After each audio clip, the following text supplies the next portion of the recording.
Hi friends, ఈ రోజు వంకాయ చిలకడదుంప గ్రేవీ తయారు చేసే విధానం షేర్ చేస్తున్నాను. బంగాళదుంప టమాటా తినేవారు ఈ విధంగా ట్రై చేయండి, చాలా టేస్ట్గా ఉంటుంది. వీడియోలోకి వెళ్ళే ముందు వీడియోని సబ్స్క్రైబ్ చేసుకోండి. హాయ్ ఫ్రెండ్స్, నమస్తే, వెల్కమ్ టు ఆనస్ కిచెన్.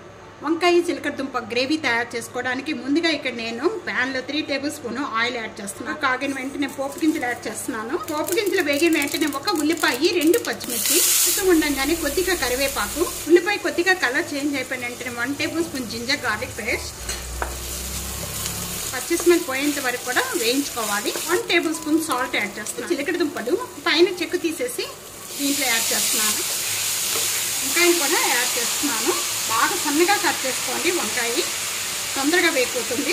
వీటిని బాగా కలిపేసుకుందాం. వెంటనే కూడా మూత పెట్టేసేసుకొని ఒక 5 మినిట్స్ వరకు కూడా మగ్గించేసి ఫ్లేమ్లో పెట్టుకొని మధ్య మధ్యలో ఓపెన్ చేసి కలుపుకుంటూ ఉండాలి. 4 మినిట్స్ అయిపోయిన వెంటనే ఇప్పుడు ఓపెన్ చేద్దాం. ఇంకా కలర్ చేంజ్ అయిపోయిన వెంటనే కూడా ఒక 1/2 టేబుల్ స్పూన్ పసుపు యాడ్ చేస్తున్నాను. 1 table spoon red chilli powder, 1 cup water add చేసిన వెంటనే కూడా ఇవన్నీ కూడా బాగా కలిపేసుకుందాము. ఇక్కడ మూత పెట్టేసేసుకొని ఒక 3 మినిట్స్ వరకు కూడా మగ్గించేద్దాం.